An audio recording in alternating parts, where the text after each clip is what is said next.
Hello everyone, 大家好, Namaste, Sat Shri Akal, Salam Alaikum. Today I will be reading from Zora Neale Hurston's Dust Tracks on a Road in solidarity with the people on the streets for Black Lives Matter, justice for Breonna Taylor, justice for George Floyd, and the countless people who suffer from anti-Black racism. Forward. There is an eerie, sometimes pathetic, oft-times beautiful urge that prevails in Black American lore, lyrics, and literature. The impulse, simply put, is to tell the story, to tell one's own story as one has known it, and lived it, and even died it. From 1619, with the offloading of 19 Africans at Jamestown, Virginia, until this age of innocuous television series featuring Black characters, a large number of white writers have felt they were not only capable but called upon to write the quote, Black person story, unquote. It is rather astounding that so many non-informed, or at best partially informed, yet otherwise learned personages have felt and still feel that although they themselves could not replicate the grunts, moans, and groans of their Black contemporaries, they could certainly explain the utterances and even give descriptions, designs, and desires of the utterers. Black Americans often have found themselves in disagreement with many who have cavalierly drawn their portraits. Langston Hughes captured the protest in his poem Note on Commercial Theater. You've taken my blues and gone, you sing 'em on Broadway, and you fixed 'em so they don't sound like me. Yes, you done taken my blues and gone. You also took my spiritual and gone, but someday somebody'll stand up and talk about me, and write about me, Black and beautiful, and sing about me, and put on plays about me. I reckon it'll be me myself. Yes, it'll be me. Zora Neale Hurston chose to write her own version of life in Dust Tracks on a Road. Through her imagery, one soon learns that the author was born to roam, to listen, and to tell a variety of stories. An active curiosity led her throughout the South, where she gathered up the feelings and sayings of her people as a fastidious farmer might gather eggs. When she began to write, she used all the sights she had seen, all the people she had encountered, and the exploits she had survived. One reading of Hurston is enough to convince the reader that Hurston had dramatic adventures and was a quintessential survivor. According to her own account in Dust Tracks on a Road, a hog with a piglet and an interest in some food Hurston was eating taught the infant Hurston to walk. The sow came snorting toward her, and Zora, who had never taken a step, decided that the time had come to rectify her reluctance. She stood and not only walked, but climbed into a chair beyond the sow's inquisitive reach.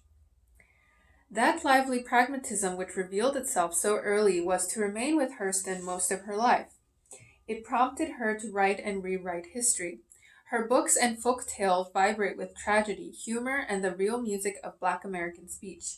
In a letter to a friend, she wrote that she wanted to show a Negro preacher who is neither funny nor an imitation Puritan ramrod in his pants, just the human being and poet he must be to succeed in a Negro pulpit.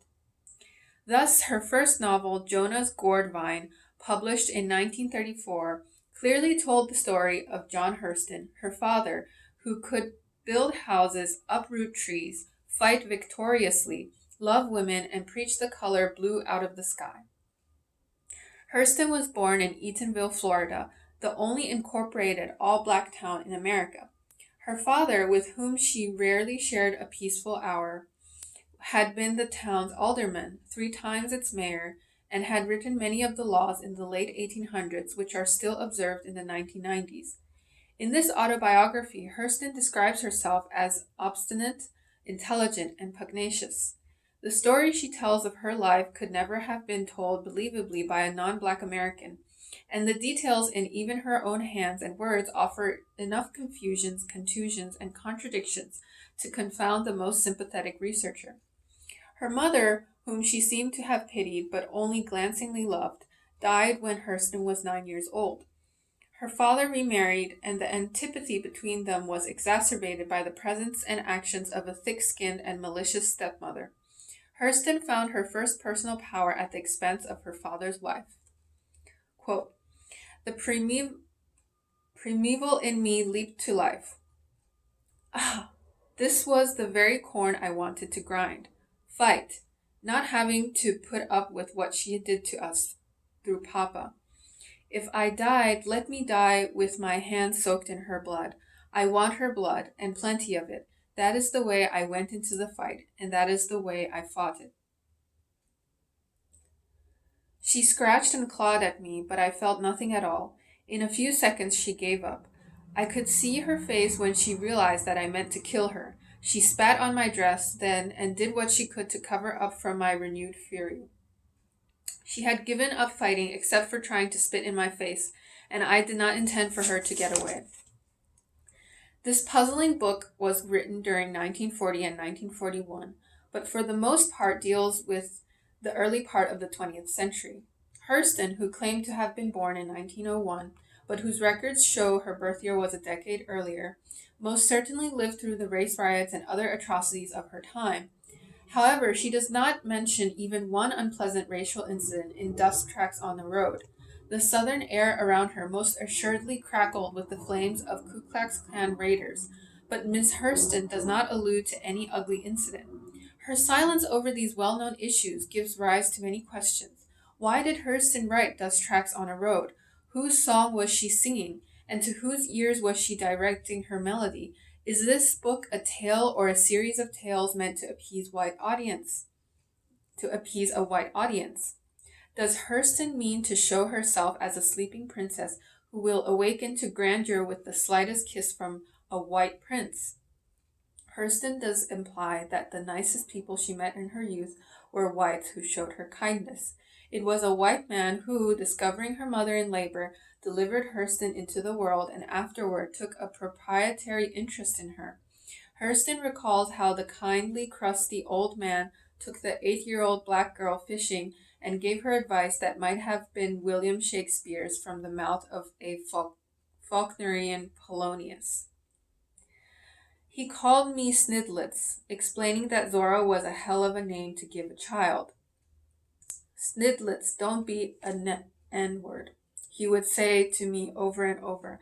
N-words lie and lie. Any time you catch folks lying, they are scared of something. Lying is dodging. People with guts don't lie. They tell the truth, and then if they have to, they fight it out. You lay yourself open by lying. The other fellows know right off that you are scared of him, and he's more apt to tackle you. If he don't do nothing, he starts to look down on you from then on. Truth is a letter from courage. I want you to grow guts as you go along, so don't you let me hear of you lying. You'll get along all right if you do like I tell you. Nothing can't lick you if you never get scared. Hurston's footnote. The N-word used in this sense does not mean race. It means a weak, contemptible person of any race. End quote. That was a knowledge not given to many Southern black girls, or boys for that matter. In fact, few Southerners of any race or sexual persuasion would have deduced that the old white man meant anything other than, quote, don't be black if you possibly can, for your greater good and the general wealth and welfare of everyone. Be, or at least act white, end quote. Two white women whom Hurston describes as gracious and beautiful gave her candies, clothes, and books to read. She says of them, quote, they had shiny hair, mostly brownish. One had a looping gold chain around her neck.